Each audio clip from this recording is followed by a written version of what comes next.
Hello there. Welcome to the Saroy channel, wherever you are in the world, and so much love to each and every one of you. I'm so glad you've joined me for part 2 of our story tonight, and what a fascinating story it is. So before we get started, don't forget to subscribe to the channel, click the notification bell and the thumbs up, and let's get started with part 2 of our story. Gemma was to later learn that the Truslers who rented out Dreamy Heights had inherited the cottage from their Scottish grandmother, who had missed her homeland so much that she had built the cottage to bring a taste of Scotland back to America. "If I can't live in Scotland, as I'm married to an American," she was known to say, "I can bring Scotland to the Oregon coast," which is what she had done very successfully, it would seem. "Is this where we're going to stay for the next month or so?" Gemma had asked, her eyes now standing up on stalks as she stared at the cottage incredulously, with an expression of wondrous awe on her face. "This is it," said Bernie proudly. "What do you think, Gemma? Do you like it?" "I love it!" Gemma cried out. "I feel as if I'm in Scotland all over again. This cottage is just like your grandmother's place. I didn't know they had cottages like this in America. This place is absolutely amazing. If I didn't know any better, I'd believe we were in Scotland.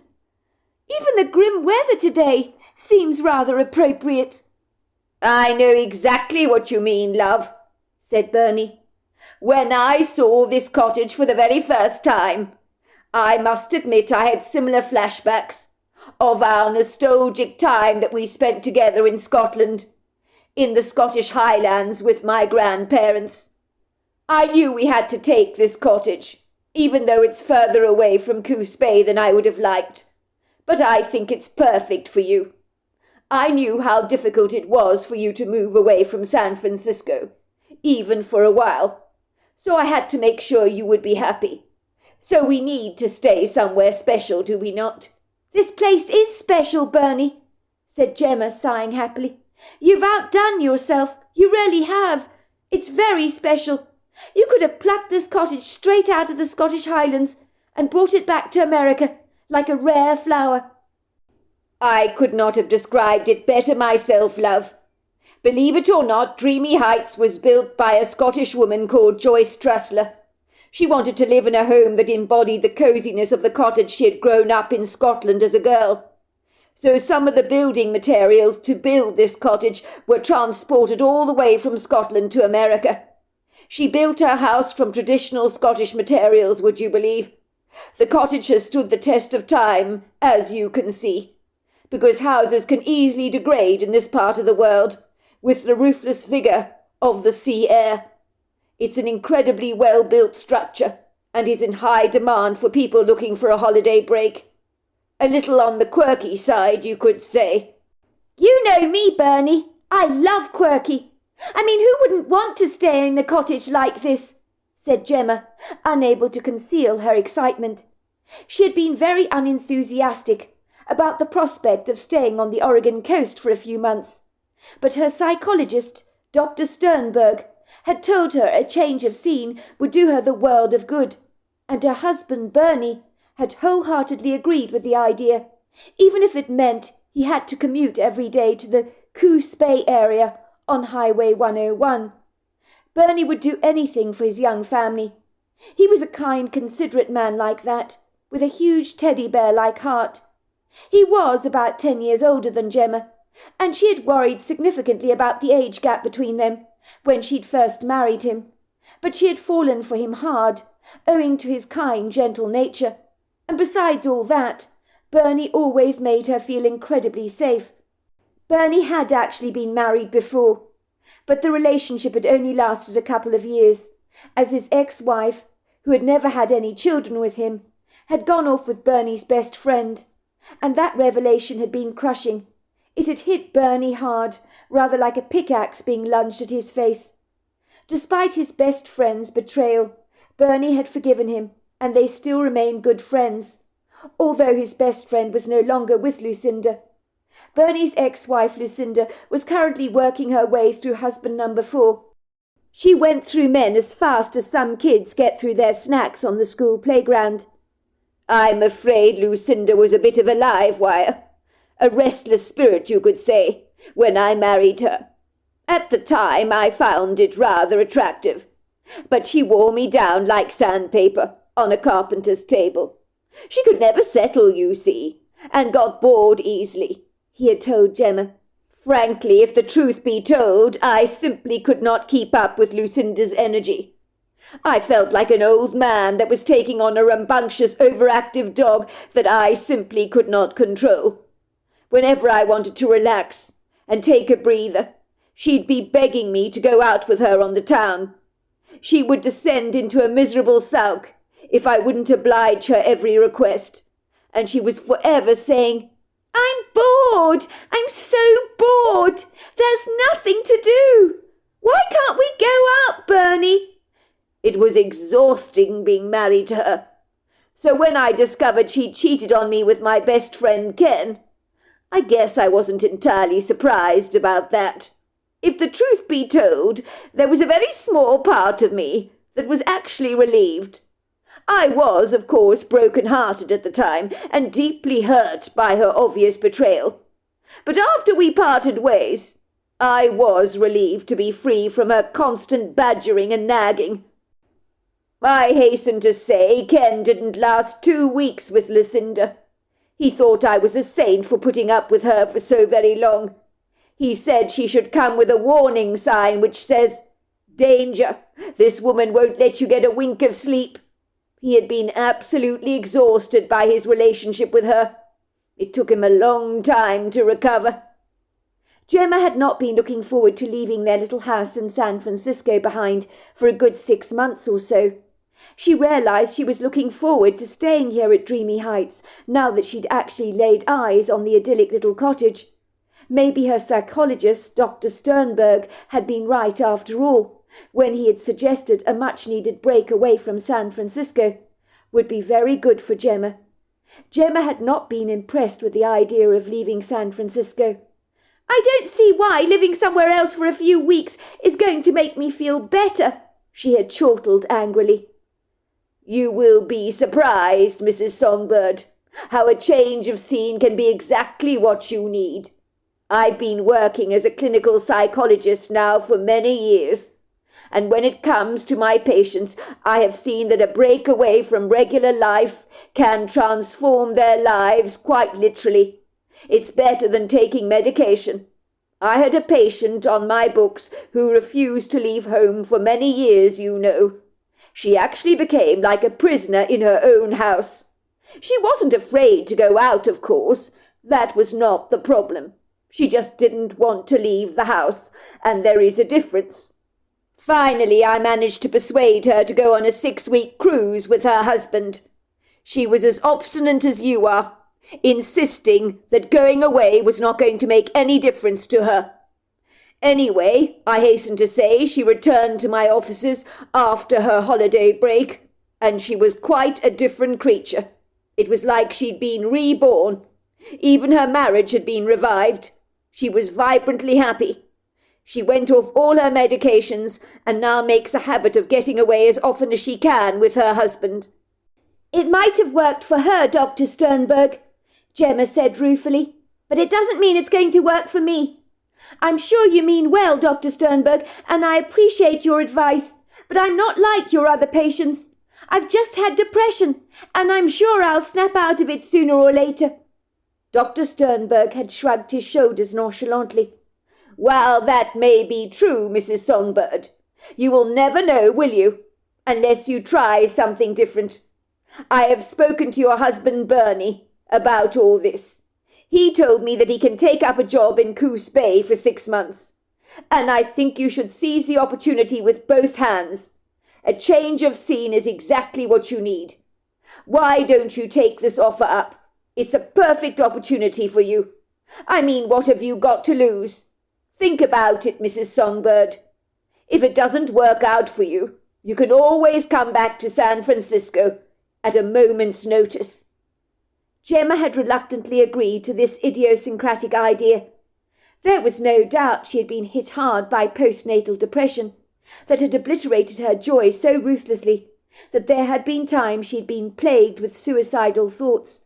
She would never have dreamed of attempting suicide, of course, but the very fact that such treacherously devious ideas had entertained her mind, even for a brief second, had been worrying indeed, and extremely disquieting to say the very least.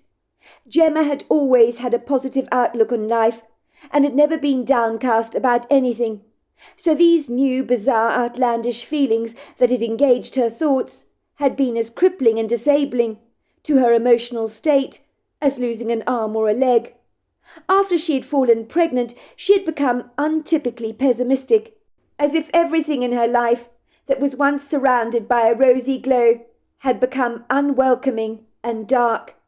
People had not failed to recognize that the fun-loving Gemma had been extinguished. She had become so entrenched in a negative outlook. Gemma remembered shortly after baby Molly was born, she had struggled to bond with her baby. The nurse had promptly and very enthusiastically thrust baby Molly into her arms, wrapped in a white crochet blanket. She'd cooed like a mother hen about how magnificently beautiful little Molly was. "Isn't she the sweetest thing you've ever seen? Oh, goodness gracious me! Look at that little smile! She was 6 pounds 2 ounces, you know. That's a very healthy weight for a baby. You gave birth so quickly, didn't you, Mrs. Songbird? Some are not so lucky, you know. I think little Molly was very eager to be born, don't you? You're going to make a very good mother, Mrs. Songbird. I know you are." Gemma had felt absolutely nothing when she stared vacantly at her baby in her arms, as if she was staring at a French baguette when she wasn't hungry. The baby held absolutely no interest to her. She felt no tug of the heartstrings. She had naturally been told about the euphoria mothers feel when they first lay eyes on their newborn baby, but none of that had happened to Gemma. When she'd been carrying the baby in her womb for 9 months, and felt little Molly kick inside of her, she had not felt remotely excited about the upcoming birth, as most mothers invariably would. Instead, she felt like a big beached whale that felt far removed and insouciant towards the baby that was growing inside her. What on earth was wrong with her, she had privately wondered. Had she not been deliriously happy and proud to have fallen pregnant, and the promising future that awaited her new little family? At the time her skin had glowed, and she had sailed through her pregnancy so effortlessly easily, but any joy in her heart about the upcoming delivery of her baby was cruelly expunged, for she had felt nothing, absolutely nothing, and she knew these feelings of hers were abnormal, so she chose not to share them with anyone. She had tried desperately to pretend she was deliriously happy to be a mother, when she was anything but she didn't want to appear ungrateful about this magnanimous gift from God, for she knew all too well how some women struggled to get pregnant. But even so, her joy in being a mother was short-lived, if indeed it had ever been there at all. Gemma had found it a laborious battle to love her baby, but despite her best efforts, her emotions towards little Molly were vacuously empty. Instead, she began to feel resentment towards Molly, as the baby greedily demanded her attention and time. She had felt as if she'd been plunged into a deep, dark, underground, cavernous cave where there was absolutely no light. She had thought she'd love being a mother, but after Molly's birth she had viewed her baby as an impostor, as if little Molly had treacherously wormed her way into their lives without ever being invited, like a worm in an apple. But the reverse was obviously true, as Gemma, when she had fallen pregnant, had been longing for the baby. But now things were very different. Gemma had found it infuriating when baby Molly demanded to be fed or needed her smelly diaper changed, or when she cried out with an ear-piercing shrill scream in the middle of the night and disturbed Gemma from enjoying a peaceful and good night's sleep. The sleepless nights had only served to stir up the increased displeasure, hostility and resentment she had in taking charge over Molly, and it didn't help that Bernie hadn't been very helpful in that regard, so she felt increasingly as if she was all on her own. If she could have tossed her kid into somebody else's arms and said, "There you are, have her," she would have been tempted to do so. Instead, she clandestinely hid her irrational, somewhat incongruous feelings from the world, terrified of being judged by family and friends who would likely feel she was a monster for feeling so much dispassion towards little Molly. But she couldn't help the way she felt. She had thought of nothing else beyond being a mother. But when it had happened, it was not the dreamy, wistfully magical experience that she had envisaged for herself. Nobody warned you that having a baby was not a bowl of cherries, nor did they inform you about what tedious, self-sacrificing hard work it was to become a full-time mother, and how your life was no longer your own. Nobody ever told you that. Gemma soon realized that she needed help. When one day she was bathing little Molly, when a tiny little voice crawled vindictively into her head and said to her, "If you dunk your baby under the water, she'll drown, and then this will be all over, and you won't have to be bothered about her any more. Go on, do it, do it. It'll be over soon, very soon. Just do it, Gemma, do it. You know you want to." The nagging voice pestered Gemma relentlessly, as if begging her to do something heinously evil and unforgivable. "No!" Gemma had cried out. "No, I can't do that, and I won't do that. I'm not that way. I'm not a monster." "Oh, but you can. You can do it, Gemma. Do it," the voice demanded. "Think about it. It'll all be over. Admit it. You don't love little Molly. Your life will be so much better without her. Think about how free you'll be. You'll get your independence back, won't you? You won't be woken up in the middle of the night to feed her. You won't have to make her a warm bottle or change her hideously smelly diaper. You'll be free, like you were before you ever fell pregnant. Think about it, Gemma." Gemma had confided in Bernie about the troubling, disjointed and disquieting thoughts that were rudely plaguing her mind. "Please don't judge me, Bernie," she had said, unable to suppress her sobs. "Please don't think less of me. But I've been having really macabre thoughts about wanting to harm our baby. They're not my own thoughts, Bernie, I promise you. But there's a voice in my head that keeps begging me to hurt her, and it won't go away. I don't know where these thoughts are coming from, Bernie. They're almost demonic. I'm scared of my own self. I can't even trust myself with our baby. I don't know what I'm going to do, Bernie. I think I need help." Bernie immediately realized that the couple had a big problem. He had not failed to notice that Gemma's behaviour towards baby Molly was somewhat indifferent. She seemed attached towards the baby. But he had assured himself that this was because she was an exhausted, overtired mother, and that would be normal behaviour. But now he realized they had an issue that needed to be dealt with at once. Bernie had never judged Gemma or condemned her for her bizarre, outrageous indifference towards Molly, but it was disturbing that his wife had been tempted to hurt the baby. "I wish you'd told me about this before, love. How long has this been going on for?"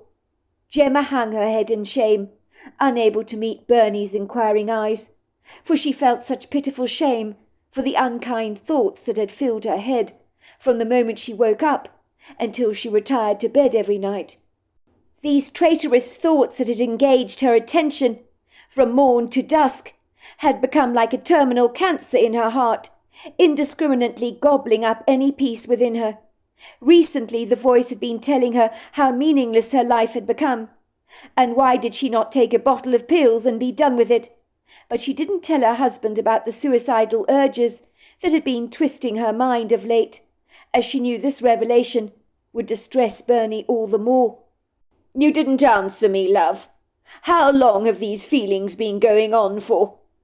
"Well, I hate to say this to you, Bernie, but when Molly was born, I felt nothing towards her. Nothing," she said, her eyes filling with tears.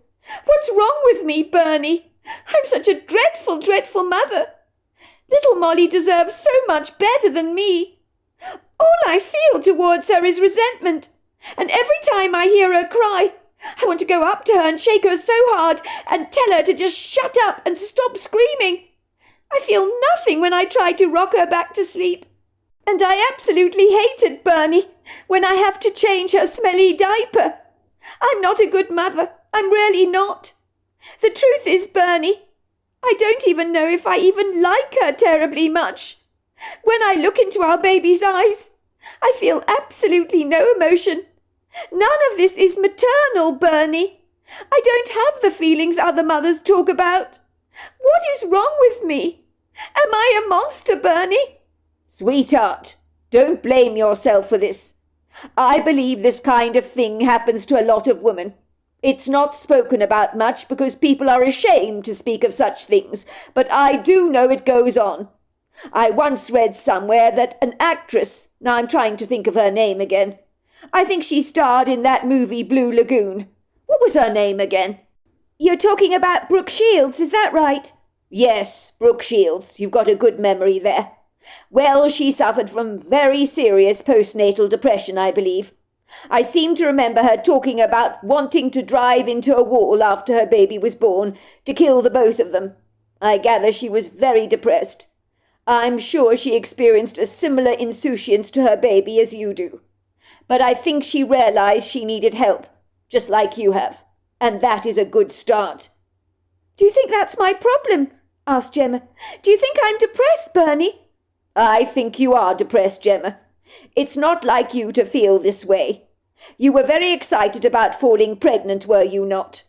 During your pregnancy, you weren't in a good place. I could see that. But I never expected you to feel this way towards little Molly. But I have been seeing how downcast you are of late, and that has been a concern to me. But all this time I just thought you were terribly tired. I had no idea you felt this way. I wish to goodness you had told me this earlier. When I fell pregnant, Bernie, I was so excited. We both were. We danced around the kitchen with excitement because of the great news. I couldn't wait to become a mother, and you couldn't wait to become a father.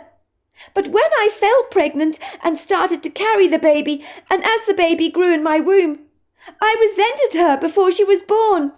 Now you have to admit, Bernie, that's not normal for any mother to feel that way. Gemma, I'm sure what is going on here is that it's your hormones that are out of whack. We're going to get you the help, love, that you need, Bernie had assured his wife tenderly. I'm sure before long you will be as right as rain.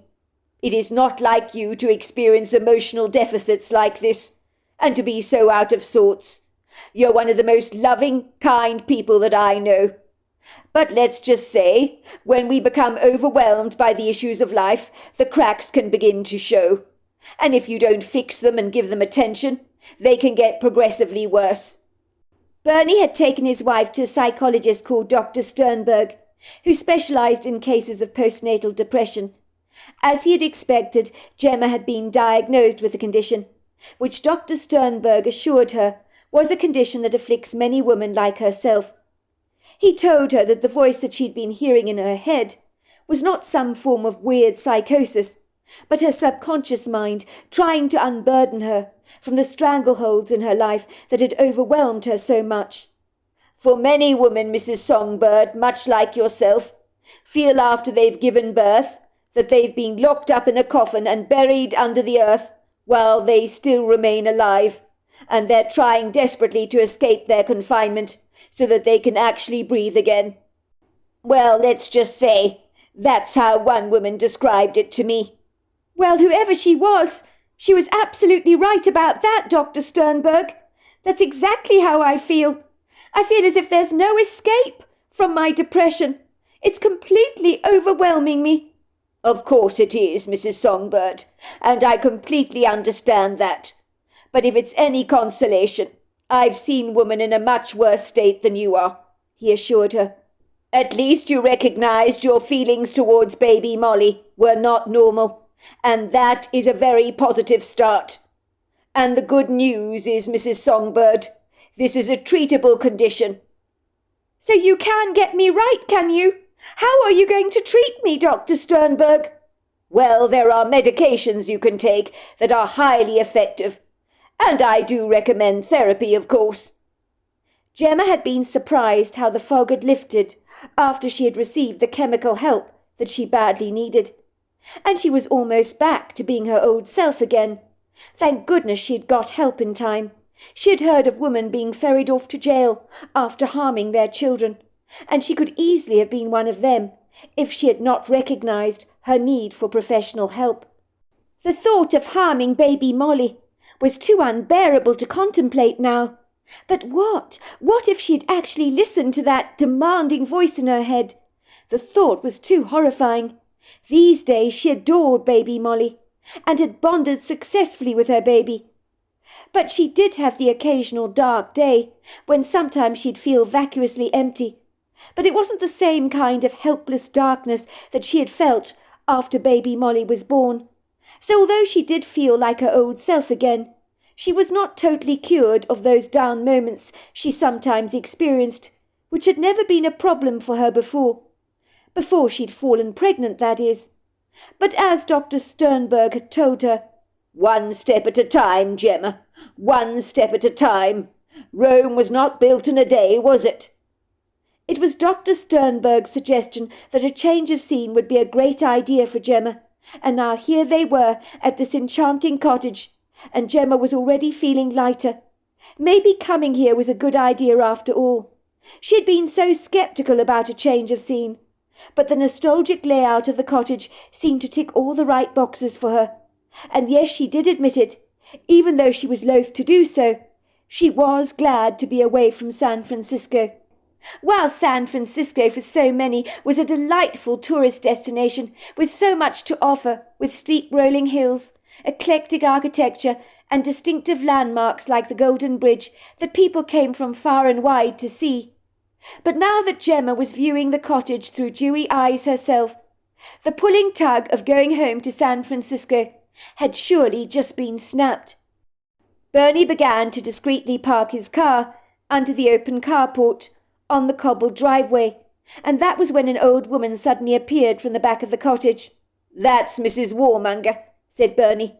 "She's a bit of an old stick in the mud, I'm afraid. She doesn't smile at all, but she's harmless enough, I think. She lives in the other half of the cottage. She looks over the place." The old woman rather reminded Gemma of the draconian battle-axe of a headmistress she had known at her previous school when she was in her early teens. Mrs. Warmonger looked like she had stepped out of the 1800s, if that was at all possible. For goodness sake, Gemma thought, people didn't dress like this these days, surely. She was wearing an old-fashioned black button-down frock, with a well-fitted bodice that was nipped into her small waistline rather severely. On her small feet she appeared to be wearing some sensible, no-nonsense lace-up brogues, which had to be the ugliest, most sensible shoes Gemma had ever beheld. Mrs. Warmonger wore her long silvery grey hair away from her face rather severely, placed into a very neat but stern bun. The woman's cold dark eyes were pinned on the couple as she warily watched them climbing out of the vehicle. There was not a hint of a warm, welcoming smile on her face. The old woman's vacuous expression seemed to lift when Gemma removed baby Molly from the back seat of the car and placed little Molly on her hip. Molly began to gurgle happily and appeared to be chuckling as she pointed her chubby arm out towards the ocean. Bernie was sure he'd seen a look of intrigue on Mrs. Warmonger's face, but the look was so fleeting he wondered if he had imagined it after all. It was difficult for Mrs. Peggy Warmonger to look away from baby Molly. She had never seen such a beautiful baby in all her life. How she longed to hold the baby, to cuddle it close to her bosom, like she did with Daisy and Viola. But there was no way to a couple of strangers she'd dare wear her heart on her sleeve. That would not be becoming at all. "I hope your journey was satisfactory and not too unpleasant," she said, handing Bernie a key to the cottage. "I'm Mrs. Warmonger," she said, introducing herself to Gemma and reaching out with a cold hand to shake Gemma's. "Welcome to Dreamy Heights. I hope you will have a very good time while you're staying here. If there's anything you should need, you only have to ask me. I've set up a nursery for your baby. I hope it meets with your approval." Mrs. Warmonger presented Gemma with a car key I understand from your husband that you will need to be using a car to get to the local town. I hope the red Peugeot will suit you fine. The Trustlers say you are welcome to use the red Peugeot. Well, I understand that you, Mr. Songbird, are having your vehicle delivered to you from your company. Is that right? That's right. Thank you very, very much, Mrs. Warmonger. She's not terribly welcoming, is she? Said Gemma. She looks as overcast and grey as the day itself. I hope we don't have much to do with her, and that she keeps herself to herself and minds her own business. She's as stiff as a starched table napkin. Don't give her too much of a hard time, love. You don't know her story. For all you know, she may have had a hard life. I gather it's just her and her cat Brandy living on the property in the other half of the cottage. But I don't get the impression she's ever been married. Maybe she's a lonely old woman, so don't be too tough on her. 2 weeks later, Gemma had happily settled down to a routine at Dreamy Heights. The cottage lived up to her expectations in every way, while the stunningly spectacular idyllic views over the coastline were prepossessing to say the very least. Gemma felt rejuvenated, inspired and refreshed. The sea air was doing her the world of good. She was sleeping so much better than she had done so in a long time. The rosy glow had unabashedly returned to her cheeks, while the sad, hollow, gaunt look on her face had all but disappeared, as the sea air had revived her flagging appetite and helped her gain a little bit of weight. She had seen Mrs. Warmonger every day very briefly. It would seem when she popped over to the cottage to ask Gemma if everything was satisfactory. When Gemma walked past the other half of the cottage, she had seen the net curtains twitch. She thought she had seen the ambiguous silhouette of Mrs. Warmonger staring out after her. She could sense Mrs. Warmonger's prying eyes drilling rudely into her back, as she eagerly descended down the long, steep stone steps that were embedded in the cliff face that led down to the beach below. She really wished the old woman was not around, but it couldn't be helped. She felt watched all the time. These days she didn't see much of Bernie, because he left for his job in Coos Bay so early in the morning, before Gemma was even awake. She was naturally enjoying being on her own, without so many people around, and when she did feel a wee bit isolated, she'd take a trip to the small town, where people were both casual and friendly towards her, to do a spot of much-needed shopping. People would end up looking at baby Molly and oohing and ahhing over her. On most days Gemma took little Molly to the beach for a casual stroll, strapped to the front of her chest. Dr. Sternberg had been absolutely right. The change of scene, accompanied by the peaceful serenity and soothing tranquillity of this remote stretch of the Oregon coastline, had indeed served to calm down her busy mind. Even Bernie had seen a monumental change in his wife's demeanour. Gemma would wear a smile on her face, like the old Gemma he'd known. And so he was getting his wife back at long last. He knew bringing his wife to this cottage had been a great idea, even if it did mean for him that he had a bit of a commute to Coos Bay every single day. Little Molly, although a small baby still, rarely seemed to respond favourably to their walks on the beach together, and would point out to the sea and chuckle with absolute delight. "You like it, do you, Molly?" Gemma would tease, rocking her baby in her arms. "That's the Pacific Ocean. It's beautiful, isn't it?" On this occasion, Gemma had put Molly to sleep in her cot and left Dreamy Heights cottage for a short walk on her own. She needed some time to herself, taking a stroll down the beach. She did not feel it was required of her to keep a beady eye on Molly 24/7. If she was in San Francisco, of course, it was another story. It was essential to have eyes in the back of your head when you were minding children in a large city, in a heavily populated area.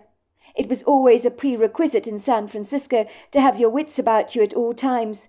But out here, on the charmingly sweet, whimsical innocence of the Oregon coastline, she felt very safe here, as if nothing harmful could ever happen to her or little Molly. No one could begrudge her having a few minutes of time to herself, although she was certain the formidable Mrs. Warmonger would have a different opinion, and would frown on her for leaving Molly unsupervised. But she knew that little Molly was perfectly safe on her own. "I'll just be a half an hour," she told herself. Gemma felt a burst of extreme happiness as she eagerly sashayed down the golden beach sand. She was wearing a pair of sneakers on her feet and some leggings, and if you didn't know any better, you would immediately assume she was about to do a yoga workout. But this morning Gemma had other ideas. She had decided to take a walk to the end of the small beach and follow a footpath through the woods and see if there were other little beaches that she could discover, tucked away very discreetly between the trees. It was a slightly overcast day, but every so often the sun would make a fleeting showing and then hurriedly retreat behind some cloud cover, like a demure tortoise peeping out of its shell. A gentle but crisp, very briny breeze whipped against Gemma's face. But she didn't care about that. It might be slightly cool, but being out here all on her own, magnanimously swaddled by the natural world, made her feel extremely content and very satisfied. Indeed, she hadn't felt this good in a very long time. She was sure her depression was finally lifting. Before long, Gemma was taking an energetic, invigorating stroll down a rugged-looking footpath through the trees, and as she increased her pace, she could feel her breathing intensify, making her painfully aware of how unfit she had become.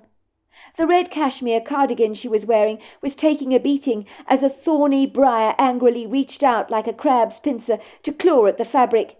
But she doggedly pushed past the tangled, unfriendly foliage without a single care in the world. It was too much of a beautiful day to concern herself with such trivia. The wood grove was absolutely beautiful, with whispers of soft ethereal light generously spilling through the trees. It resembled a subterranean oasis, she could not help but think, filled with the prettiest of bird song that she had ever heard.